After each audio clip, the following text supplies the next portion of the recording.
Bum bum bum bum bum bum bum bum bum bum bum bum. The Peter Dislike Show. Bum bum bum bum bum bum bum. Please continue to pray for my ongoing heartache crisis by leaving a dislike on this video. I feel like this is like like the Iran hostages crisis, right? Remember in the 70s? I don't remember because I wasn't alive, but I watched a lot of it when Nightline started because of the crisis in Iran, and I feel like I'm recording like a ongoing crisis that will someday have a resolution, right? Hopefully not as long as the Iran hostages did. But you know what? Continue to pray for me by leaving dislikes on this video. But you know what? They haven't been all bad news.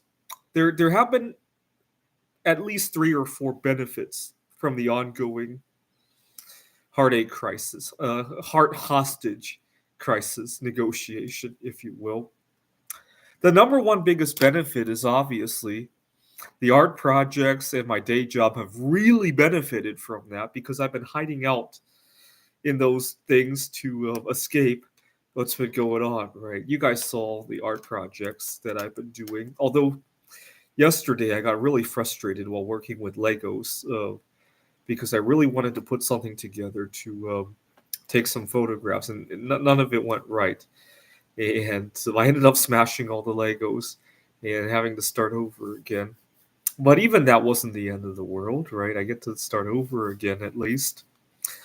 And you guys saw the other art that I've been doing. Tomorrow I'll get another chance to work with Bisma, and I have some good ideas. I like that. I like that the current place that I'm living at doesn't really allow me to work with Bismuth all the time. Right? I live with roommates. One of my roommates is pregnant, so I've got to be careful around that. But I like that. Sometimes taking a break away from it allows me to allows ideas to kind of marinate in my head, and so when I get back to it, I have a clear head and good direction and all that. So it's all good. It's all good. And tomorrow I'll get another chance to do that. The art projects and also my day job have been huge beneficiaries of this heartache situation. Right? We just got some student evaluations, and I got some of the highest marks that I ever got. I'm a little bit worried though. 2 reasons I'm worried. First of all, I know it's not sustainable, right? I can't just continue to hide at my job until I'm 100 years old just because I'll never deal with the heartache situation, right? No. First of all, I might not live to be 100 if I continue to be heartached like this in the long term, right? And second of all, it's not sustainable, right? I'll probably at some point crash, right? But I'm worried for a secondary reason. I'm worried that that high water mark will become something that future reviews will be judged against, right? I got to think hard about that. I've run into problems just like that at other jobs, right? Maybe when I get a chance. Obviously, I think my boss already knows that I'm undergoing some kind of chronic stress, right? I did mention that. Well, I didn't mention it to my boss, but I did talk to a bunch of my colleagues saying that asking if anybody could help me with carpooling because I've been having some health issues that are affecting my driving. I did say that, and a bunch of my other colleagues know that I'm looking for somebody. I don't want to say that the heartache is affecting my driving, but I hope they can put 2 and 2 together, right? I don't know. Feel free to chime in on how much I should disclose at work because somebody needs to know. Because otherwise, it's going to look awkward. Why everything is just so. I just hate for this review. I got a good review, but I would hate for this high watermark to be the gold standard of future reviews. For anybody who has dealt with this, please leave a comment because this is exactly the kind of problem that cost me a job in the past. Let's put it that way. I won't go into the details.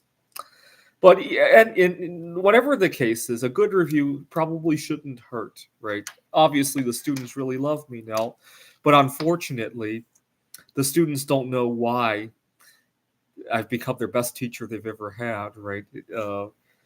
But it's also good to know that I'm capable of it, right? Even though it's under a weird circumstance, that I'm still capable of it. I've noticed a few other benefits though. This past month, I really grew a lot in terms of how I communicate with people.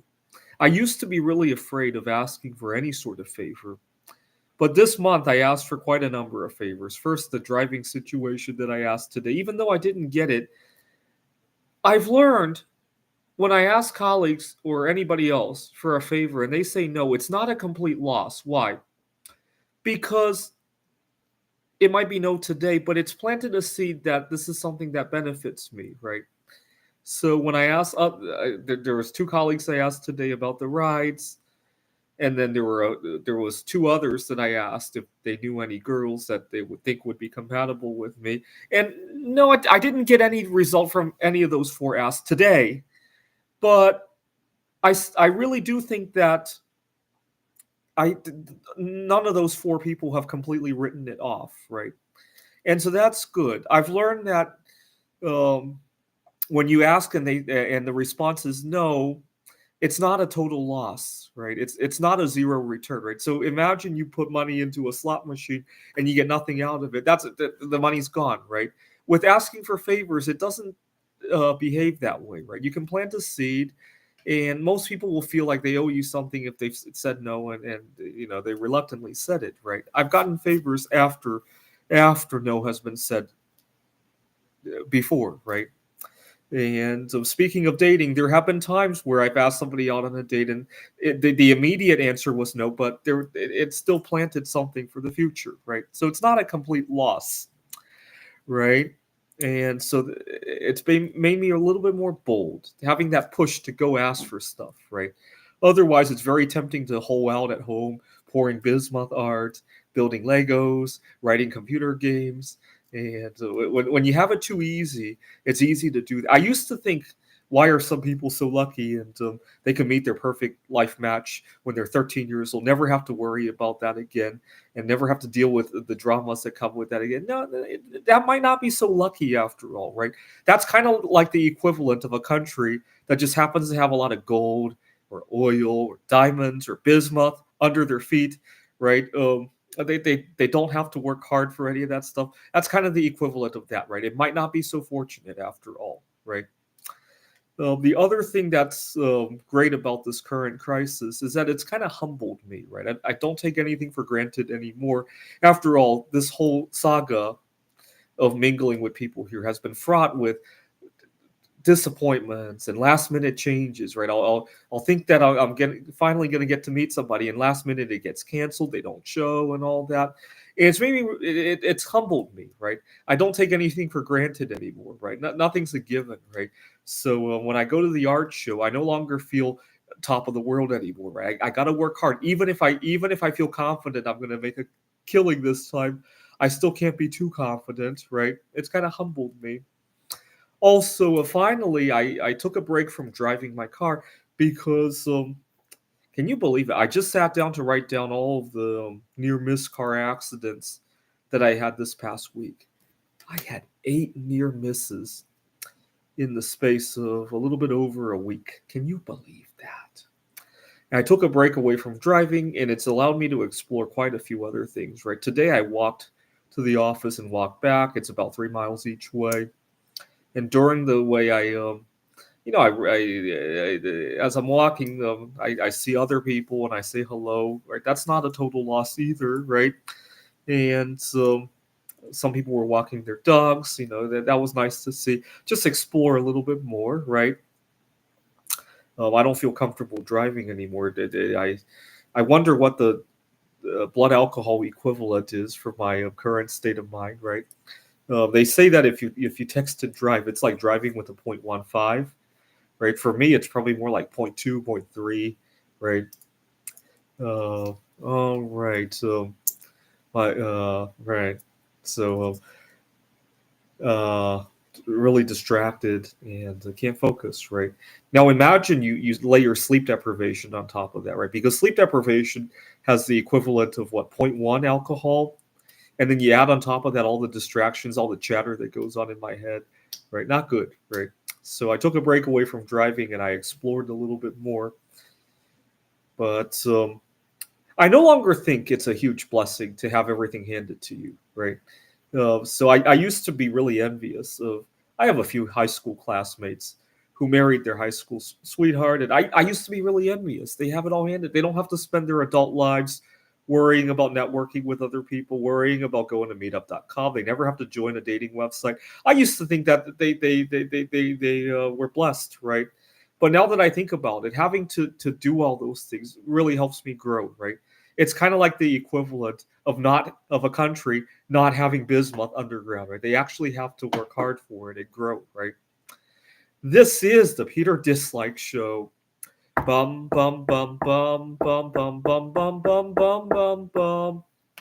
The Peter Dislike Show. Bum bum bum bum bum bum bum. Bum bum bum bum bum bum bum bum bum bum bum bum. The Peter Dislike Show. Bum bum bum bum bum bum bum.